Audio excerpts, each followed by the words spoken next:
Hello everyone, how are you? हाँ, I hope कि आप लोग काफ़ी अच्छे होंगे और आपकी प्रिपरेशन भी काफ़ी अच्छी स्मूथ चल रही होगी। बच्चों, आज हम लोग क्लास 10th का चैप्टर फर्स्ट ज्योग्राफी हम लोग पढ़ने जा रहे हैं। तो हम स्टार्ट करते हैं चैप्टर फर्स्ट, जिसका नाम है resource and development. Resource meaning आपकी होती है संसाधन, डेवलपमेंट विकास। संसाधन और विकास की हम बात करेंगे। आप संसाधन संसाधन से क्या मतलब समझते हैं? हर वो एक चीज जो आपके लिए उपयोगी हो, जो आपके काम को आसान बनाए, वो संसाधन संसाधन कहलाती है। अगर इसके डेफिनेशन पे हम जाते हैं तो everything available in our environment which can be used to satisfy our needs provided it is technologically accessible, economically feasible and culturally acceptable can be term as resource. तमाम वो सारी चीजें जो नेचर में आपको फ्रीली पाई जाती है, आपके आसपास रहती हैं, लेकिन आप उसका जब तक सही तरीके से उसका यूज नहीं करते, टेक्नोलॉजिकली आप यूज नहीं कर लेते हैं, तब तक वो संसाधन नहीं कहलाती है। चैप्टर थोड़ा सा लंबा है, आपको पेशेंस की जरूरत है। हम लोग काफी कंसाइज मैटर हम इसको रखने वाले हैं अपने वीडियो में, जिससे कि आपको कम टाइम में पूरा चैप्टर अच्छे तरीके से आपका रिवाइज हो सके। तो बच्चों, हम स्टार्ट करते हैं। सबसे पहले आपको ये समझना होगा, इस ट्रायंगल के माध्यम से आपको ये समझना होगा कि फिजिकल एनवायरनमेंट में जो भी, मतलब नेचर में जो भी प्रकृति है, उसमें जो भी फ्रीली आपको रिसोर्स मिलते हैं, उनको आप कैसे टेक्नोलॉजिकली, आप टेक्निकली, आप अपने माइंड से किसी भी और गतिविधियों से जब आप उसका यूज, जैसे लकड़ियां पाई जाती हैं, अब अगर उसको फर्नीचर बनाना होगा तो कारपेंटर क्या करेगा? उसको कट करेगा, पीसेस में डिवाइड करेगा, फिर उसको कन्वर्ट करेगा एज अ फर्नीचर। अब फर्नीचर टेबल और चेयर बन गई, या बेड बन गया, सोफा बन गया, तो उस पर हम आराम से बैठ सकते हैं। These are our resources. Institution की जरूरत पड़ती है, उन लोगों की जरूरत पड़ती है जो उसको कन्वर्ट करने का काम करते हैं। तो इस तरह से हम किसी भी चीज को एज अ रिसोर्स उसको यूज करते हैं। अब रिसोर्स को हम कई भागों में डिवाइड कर सकते हैं। जैसे नेचुरल रिसोर्सेस होती है, मैन मेड रिसोर्सेस होते हैं।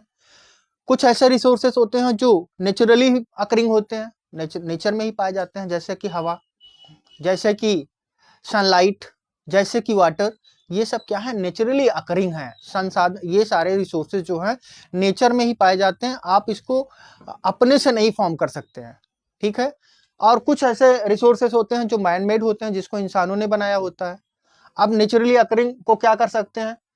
हाँ, रिन्यूएबल और नॉन रिन्यूएबल रिसोर्सेज में इसको डिवाइड कर सकते हैं। हम रिसोर्सेज को डिफरेंट टाइप में, डिफरेंट कैटेगरी में हम डिवाइड करेंगे।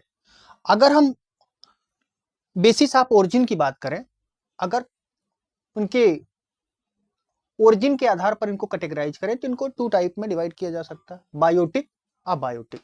बायोटिक का मीनिंग होता है जिसमें वो सारी चीजें शामिल की जाती हैं जो लिविंग बीइंग होती हैं, मतलब जीवित चीजें, जैसे खुद मनुष्य, animal, plant. These are biotic resources. Abiotic resources को अगर हम बात करें तो नॉन लिविंग थिंग्स जो भी होती हैं, non living thing, rocks, soil, जो भी चीजें हैं, ये सब अबायोटिक रिसोर्सेज हैं। तो हमने किसके ओरिजिन के बेस पे, on the basis of origin, इसके बेस पे हमने इसको 2 टाइप में डिवाइड किया। अब हम नेक्स्ट फिर से इसको कैटेगराइज करेंगे on the basis of exhaustibility, खत्म होने के बेस पे, कि कोई भी संसाधन कब तक रहेगा, मतलब कितने दिन तक रहेगा, तो उसके आधार पर भी इसको कैटेगराइज किया जाता है। मतलब रिन्यूएबल, नॉन रिन्यूएबल। रिन्यूएबल का मीनिंग होता है बच्चों कि वो रिन्यू हो जाएगा, कुछ समय बाद पुनः प्राप्त हो जाएगा कि नहीं प्राप्त हो जाएगा। नॉन रिन्यूएबल का मतलब वो पुनः प्राप्त नहीं होगा। तो रिन्यूएबल में कौन कौन सी चीजें होती हैं? सनलाइट होता है। सनलाइट क्या होता है? सूर्य का प्रकाश। मतलब आप यूज करते जाइए और लगातार यूज करते जाइए, उसको आप कहीं बार स्टोर कर लीजिए। रात में देखिए स्ट्रीट लाइट, तमाम तरह के आजकल सोलर पैनल आ रहे हैं जो आसानी से दिन में चार्ज हो जाता है और रात में आपको लाइट की जितनी भी अर्जेंसी होती है उसको पूरा करता है। तो एक अच्छा रिसोर्स है जिसको हम फ्यूचरिस्टिक अप्रोच के रूप में इसको काउंट कर रहे हैं कि अगर हम आने वाले समय में इसको इस पे ज़्यादा डिपेंडेंसी दिखाएं और फॉसिल फ्यूल्स पे हम अपनी डिपेंडेंसी कम करें तो हमारे फ्यूचर के लिए काफ़ी अच्छा अप्रोच माना जाएगा। तो ये रिन्यूएबल रिसोर्स है जिसमें सोलर होता है, विंड एनर्जी होती है, हवा से जो क्या विंड मिल चलाई जाती है उससे इलेक्ट्रिसिटी को जनरेट किया जाता है, ये भी है। फिर वाटर रिसोर्सेस हैं, तो ये सब क्या है, दीज आर रिन्यूएबल रिसोर्सेज, पुनः प्राप्त होने वाले रिसोर्सेज, जल्दी ही प्राप्त हो जाते हैं। अब उसके बाद हम बात करते हैं नॉन रिन्यूएबल रिसोर्सेज।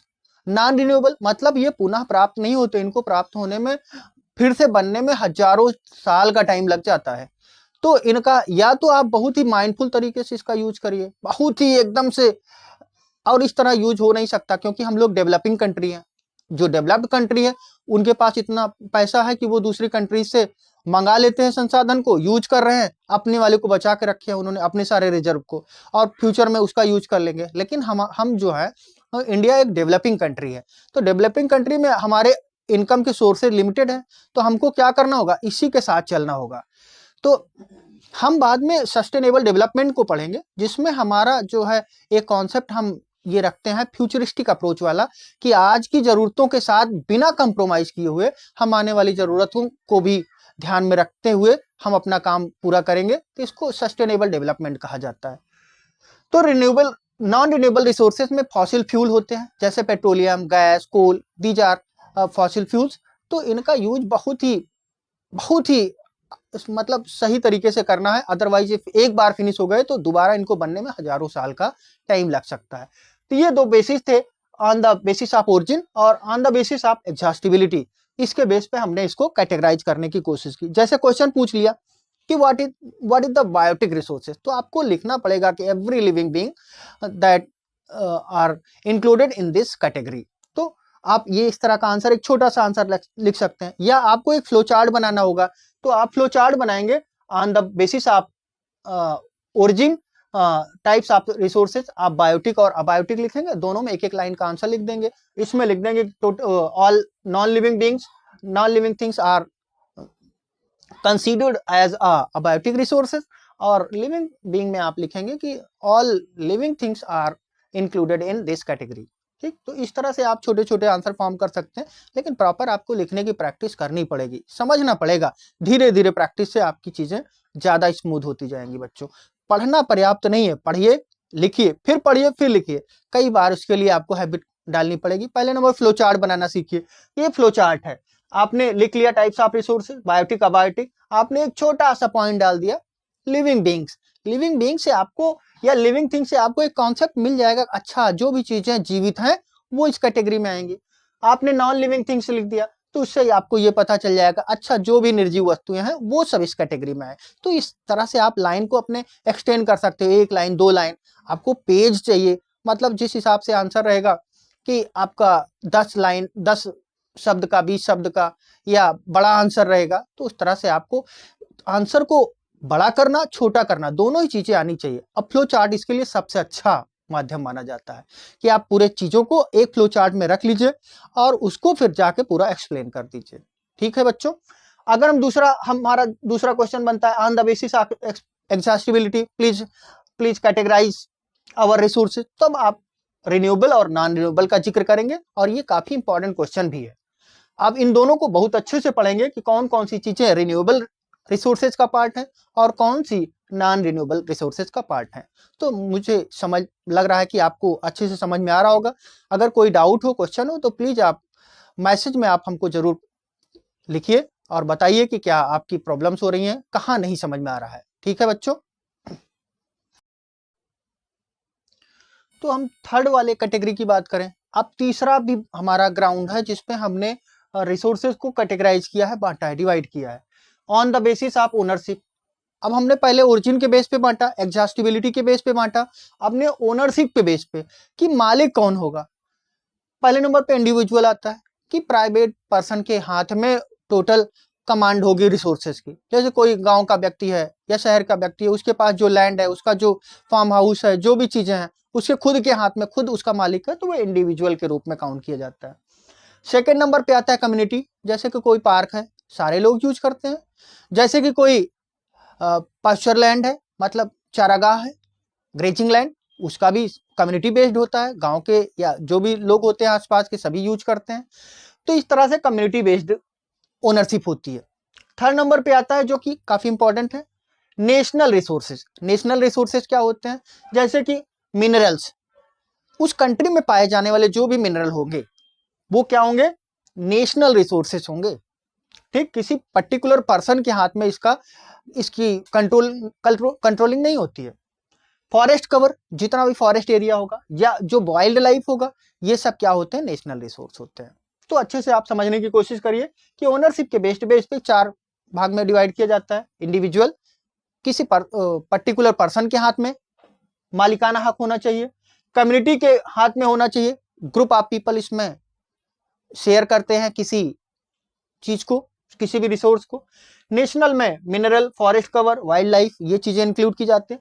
और तट से, मतलब समुद्र के तट से 12 नॉटिकल माइल तक का एरिया जो होता है, किसी भी राष्ट्र या देश से लगा हुआ जो 12 नॉटिकल, तट से 12 नॉटिकल माइल तक का एरिया जो होता है, वो एज अ नेशनल रिसोर्स उसको काउंट किया जाता है। उसका यूज कोई भी कंट्री अपने हिसाब से कर सकती है। लास्ट में हम इंटरनेशनल बाउंड्री, इंटरनेशनल रिसोर्स की बात करते हैं। तो इसमें 200 नॉटिकल माइल तक के एरिया को कवर किया जाता है, लेकिन इसका यूज जब तक अंतरराष्ट्रीय जो संगठन है उसकी सहमति के बिना इसका यूज कतई नहीं किया जा सकता। उसको as a EEZ, exclusive economic zone के रूप में इसका यूज हम कर सकते हैं। तो बच्चों, हमने अब तक 3 ग्राउंड हमने पढ़े। On the basis of origin, उत्पत्ति के आधार पर इसको हमने बांटा बायोटिक, अबायोटिक रिसोर्स में। फिर सेकंड नंबर पे एग्जॉस्टिबिलिटी हमने अपना ग्राउंड बनाया, और उस पे हमने रिन्यूएबल और नॉन रिन्यूएबल में इसको डिवाइड किया। थर्ड नंबर पे हमने ग्राउंड बनाया ओनरशिप, जिसमें हम individual, community based, national resources और इंटरनेशनल रिसोर्सेज को हमने पढ़ा। ठीक है, तो इतने पार्ट में हमने इसको अच्छे से डिवाइड किया। अगर आपको रिसोर्सेज को एक्सप्लेन करना होगा, अगर एज अ लॉन्ग आंसर, तो आपको ये सारी चीजें बारी बारी से आपको डिस्क्राइब करनी पड़ेंगी। ठीक, तो इनको माइंड में रखिए, पॉइंट वाइज आप इनको लिखिए, एक एक 2-2 लाइन लिखने की प्रैक्टिस करिए, बार बार उसको पढ़िए, माइंड में उसको रिवाइज करते रहिए, तब जाके एक लॉन्ग आंसर आपका तैयार होता है। और ये कंप्लीट आंसर भी माना जाएगा बेटा, फिर इससे आपके मार्क्स कटने के चांसेस खत्म हो जाते हैं। ठीक है, अब हम आगे बढ़ते हैं। अब हम आगे बढ़ते हैं चैप्टर में। तो फिर से हम इसको कैटेगराइज करेंगे, मतलब हम इसको basis of status of development के आधार पर इसको फिर से हम डिवाइड करने वाले हैं। तो इसमें पोटेंशियल बेस्ड हमने इसको कैटेगराइज किया है। पोटेंशियल मीन्स होता है बेटा क्षमता, किसी चीज की क्षमता कितनी है। मतलब आपके पेरेंट आपको देखते होंगे, आपके टीचर देखते होंगे और कहते भी होंगे आपसे कि तुम्हारे अंदर क्षमता बहुत है लेकिन तुम उतना काम कर नहीं पा रहे हो। तो मतलब उनको ऐसा लगता है कि आपके अंदर कैपेसिटी है, लेकिन आप उस पूरी कैपेसिटी का 100% अभी तक आपने यूज नहीं किया। तो ऐसे ही हमारा रिसोर्सेज भी है कि राजस्थान और गुजरात जो हमारा वेस्टर्न पार्ट ऑफ इंडिया है, वहां पर सोलर और विंड एनर्जी की बहुत ज्यादा पोटेंशियल है, और लेकिन अभी तक हमने उसका सही तरीके से यूज नहीं किया है। संभावना है, तो धीरे धीरे हम उसका, जब हम टेक्नोलॉजिकली ज्यादा इक्विप्ड होते जाएंगे तो हम अपने इन रिसोर्सेज का भी यूज फ्यूचर में जरूर करेंगे। डेवलप्ड रिसोर्सेज क्या होते हैं, जिनका हमने सर्वे कर लिया है, प्रॉपर सर्वे कर लिया, और सर्वे करने के बाद ये डिटरमाइन कर लिया कि अच्छा यहाँ पर इतना मात्रा, क्वालिटी और क्वांटिटी ये है, और इसको हम बाद में क्या करेंगे, निश्चित कर लिया कि हम इसको धीरे धीरे यूज करेंगे। ठीक है, तो ये हो गया पोटेंशियल और डेवलप। अब स्टॉक रिसोर्सेज की बात करते हैं। स्टॉक रिसोर्सेज क्या हो, अब पोटेंशियल डेवलप के बाद थर्ड नंबर पे आता है स्टॉक रिसोर्सेज। स्टॉक रिसोर्सेज ऐसे संसाधन होते हैं कि उनके बारे में हमको अच्छे से पता होता है कि ये हमारी जरूरतों को फुलफिल कर देंगे, ये हमारी नीड को सेटिस्फाई कर देंगे, लेकिन ऐसी टेक्नोलॉजी हमारे पास नहीं है कि हम उनका यूज कर सके। हमारे पास इतनी टेक्नोलॉजिकली हम अभी उतने इक्विप नहीं हो पाए हैं। तो क्या जैसे एग्जाम्पल क्या है कि वाटर जो होता है, पानी, वो हाइड्रोजन और ऑक्सीजन से मिलकर बना होता है। हाइड्रोजन की बहुत सारी संभावनाएं हैं कि उसका हम फ्यूचर में बहुत ही अच्छा यूज कर सकते हैं, लेकिन अभी तक हम कर नहीं पाए, उतने टेक्निकली हम इक्विप नहीं हो पाए। अब इसी से मिलता जुलता ही एक नेक्स्ट हमारा पॉइंट है रिजर्व। रिजर्व भी एक तरह का स्टॉक ही होता है, लेकिन हमको ये पता होता है कि इसका हमको यूज कैसे करना है। ठीक है। और हमने फ्यूचर के लिए उसको बचा के रखा होता है, जैसे कि फॉरेस्ट कवर होता है, और ये सारी चीजें जो होती हैं हम ये रिजर्व के रूप में फ्यूचरिस्टिक अप्रोच रखते हैं और उसको बचा के रखते हैं कि बाद में हम इसका यूज करेंगे, ठीक है।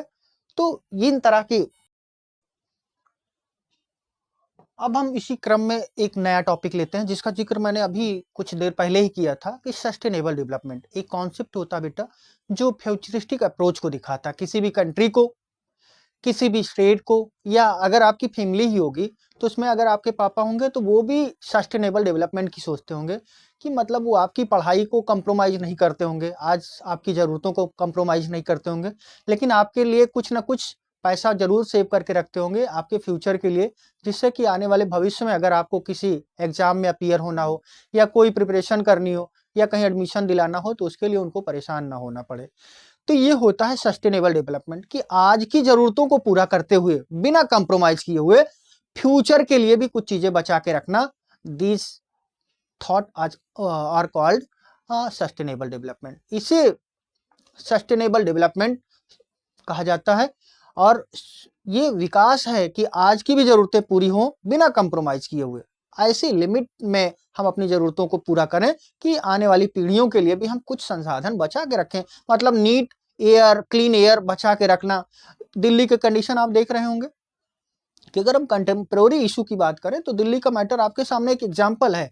आप वहां देखिए कि अगर आपने कुछ समय पहले की अगर न्यूज़पेपर में हेडिंग्स पढ़ी होंगी तो आप वहां भी देखा होगा कि पंजाब हरियाणा जैसे रीजन्स में, जो कि बहुत ही ज्यादा एग्रीकल्चरली बहुत ही ज्यादा डेवलप्ड स्टेट्स हैं, वहां भी जो पुआल होता है पराली, उसको जलाने से बहुत ज्यादा पोल्यूशन, स्मोक, धुआं बनता है, और पूरी दिल्ली के ऊपर एक धुएं का गुबार बन जाता है, जहां सांस लेने में आज प्रॉब्लम हो रही है लोगों को।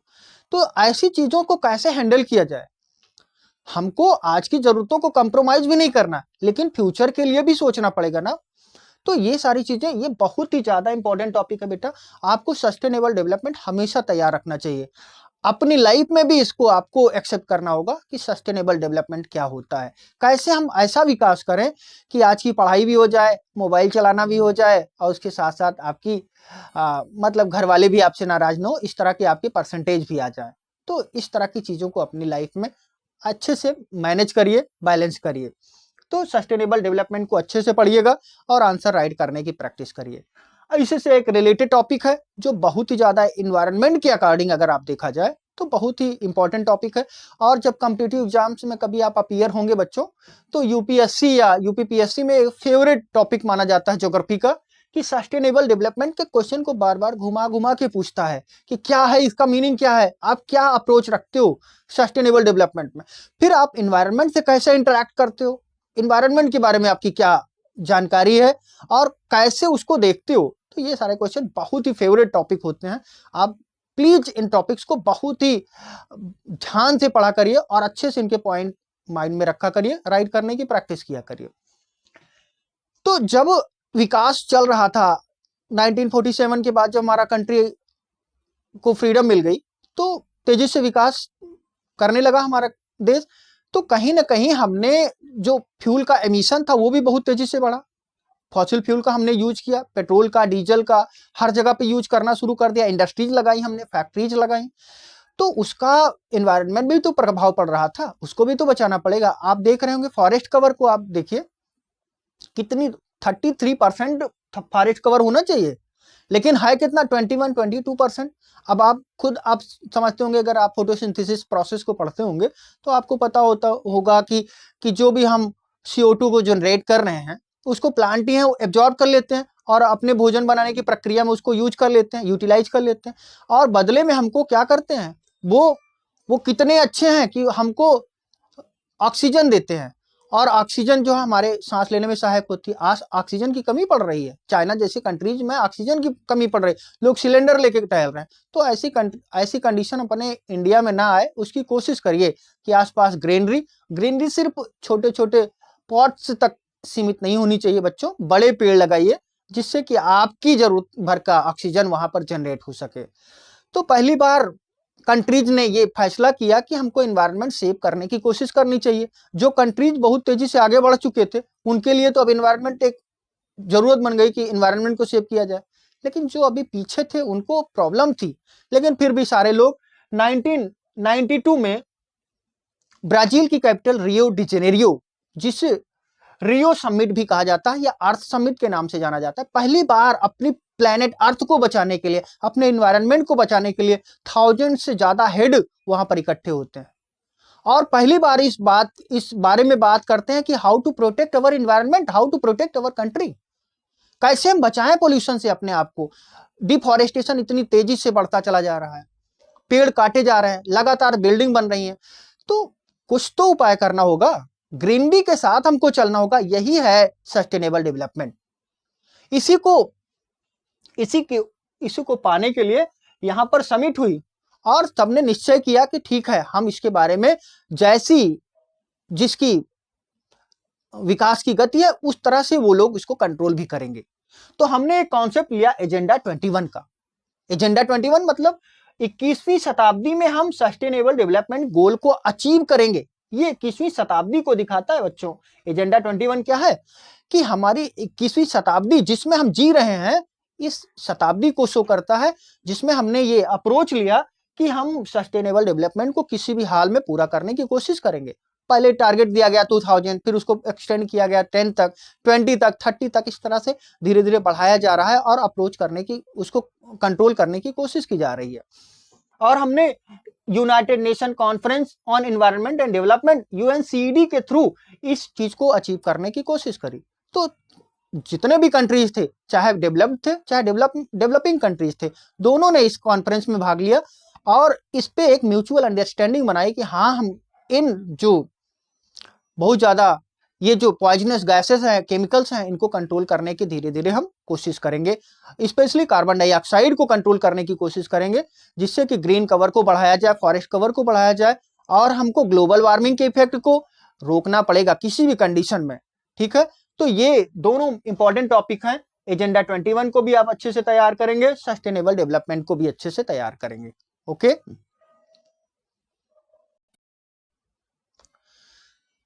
अब बात करते हैं रिसोर्सेज की प्लानिंग की।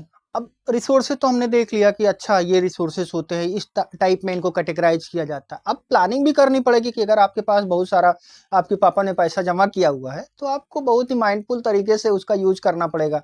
अगर दोस्तों के साथ पार्टी करने लगे, बहुत घूमने टहलने लगे, तो जल्दी पैसा फिनिश हो जाएगा बेटा, पूरा अकाउंट खाली हो जाएगा, फिर बाद में ना तो फ्रेंड होंगे ना तो पैसा होगा, तो फिर कंडीशन बहुत पुअर हो जाएगी। तो उसकी प्रॉपर प्लानिंग करनी पड़ती है फ्यूचर के लिए। अच्छा, प्लानिंग कैसे हो सकती है? अब इसमें कंडीशन ये आती है कि कुछ ऐसे इंडिया जो है बायोडायवर्सिटी के अकॉर्डिंग देखा जाए तो बहुत ही ज्यादा रिच है। यहाँ पर ऐसे भी एरियाज हैं जो बहुत ही मिनरल में बहुत रिच हैं। जैसा डेक्कन के प्लेटू वाले रीजन को देखें, झारखंड, छत्तीसगढ़, MP, मध्य प्रदेश को देखें, तो यहाँ पर मिनरल्स बहुत पाए जाते हैं, कोल के डिपॉजिट हैं और यहाँ पर आयरन ओर के डिपॉजिट्स हैं।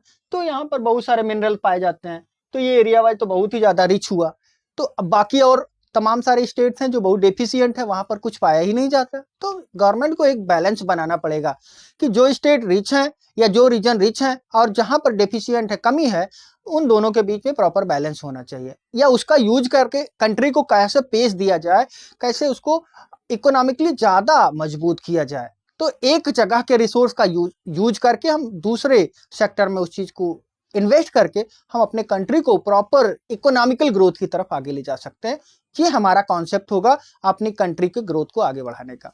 अगर हम वाटर रिसोर्सेज की बात करें तो वाटर रिसोर्सेज जो है, जो साउथ ईस्ट हमारे स्टेट्स हैं, जैसे कि अरुणाचल प्रदेश, अबंडेंस तरीके से बहुत ज्यादा पर्याप्त मात्रा में पानी पाया जाता है। तो वहाँ डैम बना के पानी को, रिवर्स को रोक में डैम बनाइए, हाइड्रो इलेक्ट्रिसिटी के जनरेशन के बहुत सारे चांसेस हैं। तो वो किया जाना बाकी है। तो ये हमारे पास कैपेसिटी है, तो इस तरह से हम कर सकते हैं। प्लानिंग करनी पड़ेगी, प्रॉपर प्लानिंग करेंगे तो प्लानिंग से हमारी चीजें क्या होंगी, आने वाले फ्यूचर में हम अपने सोर्स का जरिया बढ़ा सकते हैं। और जब सोर्स हमारे बढ़ जाएंगे, इनकम के सोर्स बढ़ जाएंगे, तो हमारा कंट्री भी बहुत अच्छे तरीके से ग्रोथ की तरफ आगे बढ़ेगा। अब बात करते हैं राजस्थान की, बात करते हैं गुजरात की, बात करते हैं। तो यहाँ पर सोलर एनर्जी के और विंड एनर्जी के बहुत ही अच्छे चांसेस हैं, बहुत ही अच्छे चांसेस हैं। तो क्या करिए कि यहाँ भी अब तमाम ऐसे रीजन हैं जहां पर इस तरह के चांसेस नहीं है। तो गवर्नमेंट को ये प्लानिंग करनी पड़ेगी कि इसका यूज कैसे करना है और जो डिफिशियंट एरियाज है उनको बीच में बैलेंस प्रॉपर कैसे बनाना है। ठीक है, रिसोर्स प्लानिंग ऑफ इंडिया की बात करते हैं, तो अगर हम अपने पर्टिकुलर अपने कंट्री के बारे में बात करें तो अपने कंट्री में भी क्या करना पड़ेगा, गवर्नमेंट को प्रॉपर प्लानिंग करनी पड़ेगी। जब इंडिया हमारा देश आजाद हुआ तो उसके बाद 5 ईयर प्लान लाए गए कि 5-5 साल की प्लानिंग की गई कि हमको कहां से कहां तक पहुंचना है। 5-5 साल के हमने टारगेट लिए और एक एक साल में उसको अचीव करने की कोशिश करी। कि हमने देखा अभी तो हमने सारी स्फीयर में हमारे कंट्रीज में ग्रोथ किया, लेकिन एक मेरा फेवरेट टॉपिक होता है, मैं उसको जरूर डिस्कस करता हूं कि हमारा जो कंट्री है वो पॉपुलेशन में बहुत ही ज्यादा आगे बढ़ता चला गया है। इसको कंट्रोल करने के प्रॉपर उतने ज्यादा उपाय नहीं किए गए जितना करना चाहिए। रिसोर्सेज लिमिटेड हैं, लेकिन पॉपुलेशन को अगर कंट्रोल नहीं किया गया तो बाद में बहुत ज्यादा प्रॉब्लम बढ़ सकती है। तो पॉपुलेशन कंट्रोल करना बहुत ही ज्यादा आवश्यक है। अब हम बात करते हैं कि 5 ईयर प्लानिंग की गई थी, फिर जब हमारे प्रधानमंत्री श्री नरेंद्र मोदी जी आए तो उन्होंने क्या किया, 5 ईयर प्लान को हटा दिया, नई एक पॉलिसी ले आए, नीति आयोग उन्होंने फॉर्म कर दिया योजना आयोग की जगह। तो उन्होंने अब 10 ईयर का प्लान बना दिया कि 10 ईयर में हमारा कंट्री कितना ग्रोथ कर रहा है, कितना आगे बढ़ रहा है। तो उस चीज का प्रॉपर प्लानिंग किया जाता है। किसी भी जगह में रिसोर्सेस हैं उनको प्रॉपर लोकेट करिए, सर्वे करने के बाद उसका यूटिलाइज करने का प्रॉपर उसमें टेक्नोलॉजी यूज करिए। तो इस तरह से हमारी कंट्री में क्या हो सकता है, ग्रोथ की तरफ हम उसको आगे बढ़ा सकते हैं। तो ये बात हो जाती है रिसोर्सेज प्लानिंग ऑफ इंडिया। ठीक है, ये चीजें आपके जीवन में भी हो सकती हैं। आप प्रॉपर प्लानिंग करिए कि आपको सुबह उठने के बाद कितने घंटे की स्टडी करनी चाहिए, किस सब्जेक्ट को कितना देना चाहिए। अगर आप प्लानिंग नहीं करते बेटा, अपने लाइफ में आप स्ट्रेटजी को चेक आउट नहीं करते हैं, तो आप विश्वास मानिए कि आप जो है कतई अपने टारगेट को अचीव नहीं कर पाएंगे। और अगर आप चाहते हैं कि आप 2-3 साल बाद यूपीएससी के कंपटीशन में या आप एसएससी में या रेलवे में कहीं भी आप जाएंगे, तो जो ये एसएसटी सब्जेक्ट होता है जिसमें history, geography, civics, economics, general knowledge और जनरल साइंस होता है, ये मिलाकर पूरा एक पेपर होता है। इसमें इन सारे सब्जेक्ट का रोल बहुत ज़्यादा होता है। तो इनको बिना पढ़े आप उन एग्जाम्स को क्वालिफाई नहीं कर सकते हैं। क्योंकि आप एनसीईआरटी की बुक पढ़ रहे हैं तो एनसीईआरटी इसका मेन क्या होता है, आधार होता है। इसी से क्वेश्चन पूछे जाने होते हैं। चाहे क्लास 6 से लेकर क्लास 12 तक की बुक आपको पढ़नी ही पढ़नी है। आज मैं पढ़ा रहा हूँ, आप यहाँ नहीं, आप क्लास प्रॉपर अटेंड कर रहे हैं, नहीं अच्छे से पढ़ रहे हैं, कल को आपको जब तैयारी करने के लिए आपके पापा भेजेंगे कि ठीक है आपने मूड बना लिया कि हाँ यूपीएससी में आपको कंपटीशन प्रिपरेशन में जाना है, तो अब दृष्टि आई ऐसे किसी भी कोचिंग का जब आप ऑनलाइन या ऑफलाइन बैच अटेंड करते हो तब यही सारे सब्जेक्ट को अच्छे से फिर से आपको पढ़ना पड़ेगा। तो मेरी आपको एक सजेशन है कि आप इन सारे सब्जेक्ट को लाइटली मत लीजिए। ये तो अभी आपको नंबर देंगे ही, बाद के लिए भी आपके लिए एक रास्ता आसान करेंगे कि आप अगर आपका इंटरेस्ट बढ़ा, इंजीनियरिंग या मेडिकल फील्ड बहुत ही अच्छा है, लेकिन यूपीएससी भी आपको फ्लरिश करने का एक बहुत बड़ा अपॉर्चुनिटी प्रोवाइड करता है। तो आप थोड़ा सा इसमें भी अपना इंटरेस्ट जगाइए और प्रॉपर रीडिंग और राइटिंग की हैबिट डालिए। अब हम बात करते हैं इन रिसोर्सेज के कंजर्वेशन की, संरक्षण की।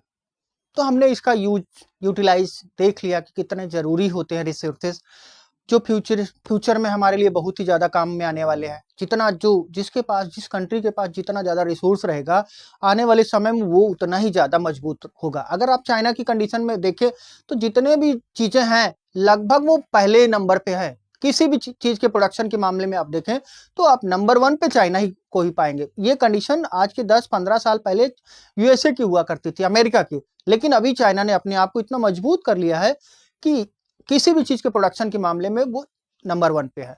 तो संरक्षण बहुत जरूरी है। इसमें गांधीयन फिलॉसफी आती है कि चीजों को मिल बांट कर सही तरीके से यूज करना हमारे सोसाइटी के लिए बहुत ही ज्यादा होता है। क्योंकि इंडिया एक रूरल आबादी वाला देश रहा है पहले से। अभी तो धीरे धीरे सेकेंडरी और टर्शियरी सेक्टर की तरफ स्विच कर रहे हैं लोग, लेकिन पहले जो है 67% के आसपास आबादी जो थी वो एग्रीकल्चर बेस्ड ऑक्यूपेशन पे डिपेंडेंट थी, लेकिन अभी थोड़ा सा चेंज आ रहा है।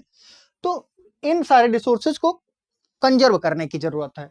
अब इस पे जो इंटरनेशनल स्फीयर में देखा जाए तो एक ग्रुप हुआ करता था, सामने आया क्लब ऑफ रोम 1968 में, जिसने पहली बार रिसोर्स के कंजर्वेशन पर उसने बात करी।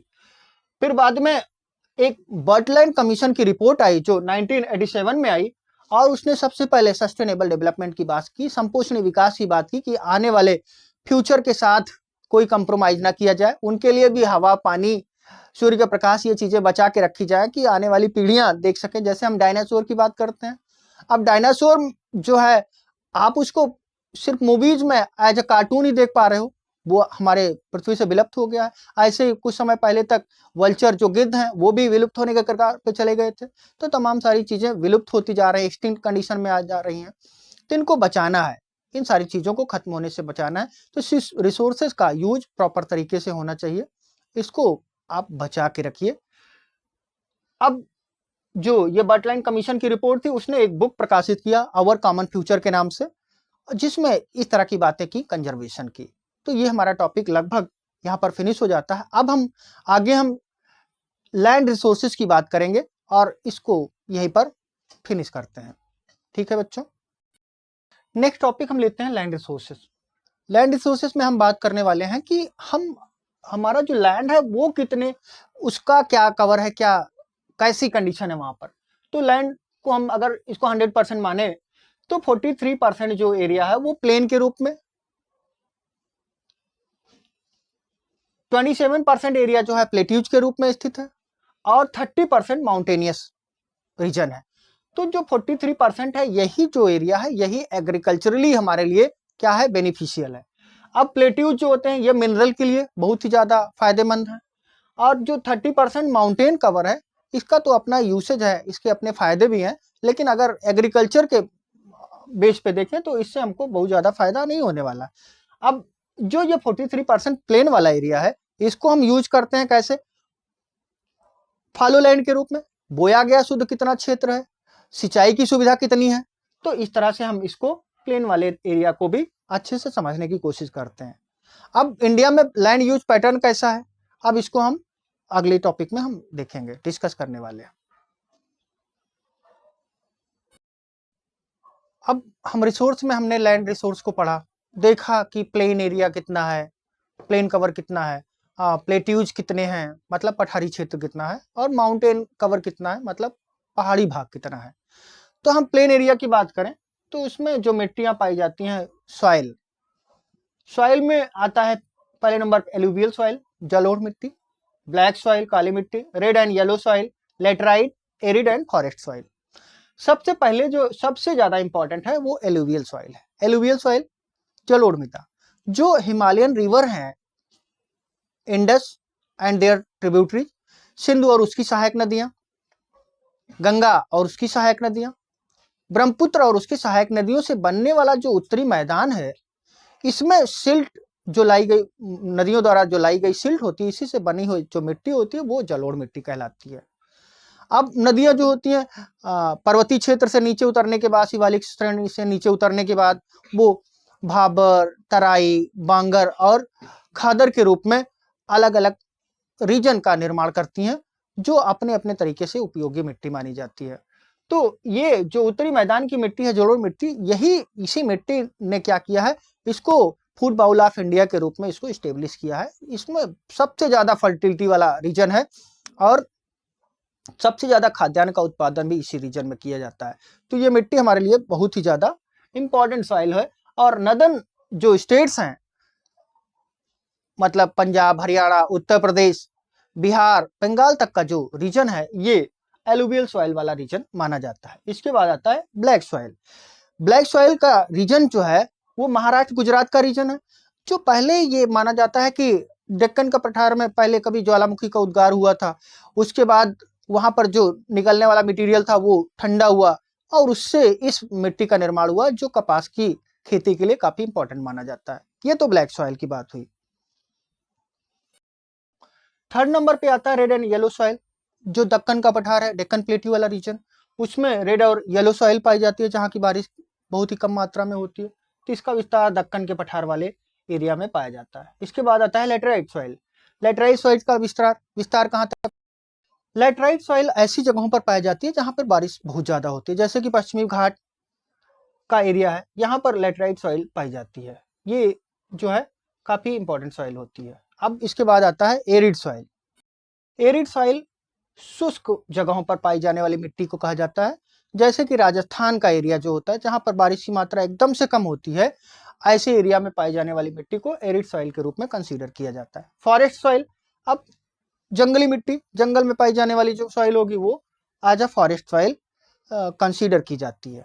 ठीक है, तो ये सारी हमने सॉइल का डिटेल दिया, जिसमें सबसे ज्यादा इंपॉर्टेंट एलुवियल सॉइल थी। उसके बाद आप ब्लैक सॉइल को कंसीडर कर सकते हैं। इन दोनों के बारे में आपको स्पेसिफिक इंफॉर्मेशन होनी चाहिए।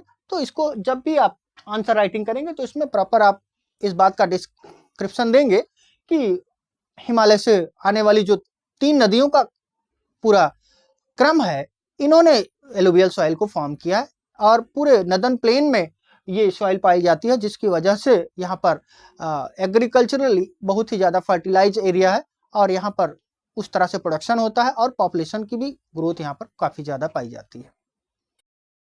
हमारा यह है कि हम सॉइल को कंजर्व कैसे करते हैं।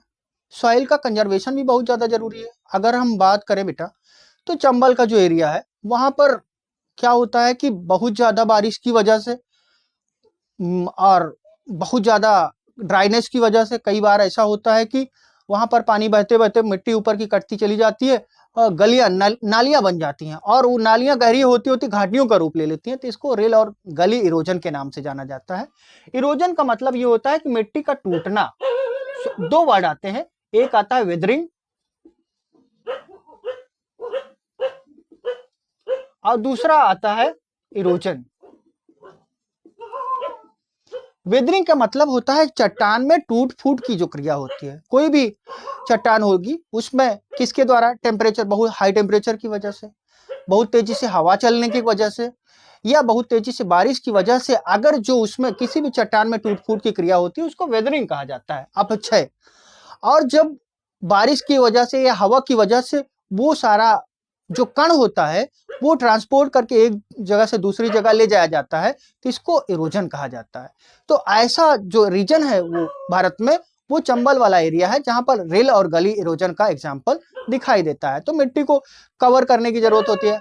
पहाड़ी क्षेत्रों में आपको कंटूर फॉर्मिंग करनी पड़ेगी और चारों तरफ बाड़ लगानी पड़ती है या मेड़बंदी करनी पड़ती है, ताकि पानी की वजह से या बहुत तेजी से कटाव की वजह से ऊपर की मिट्टी बहे ना।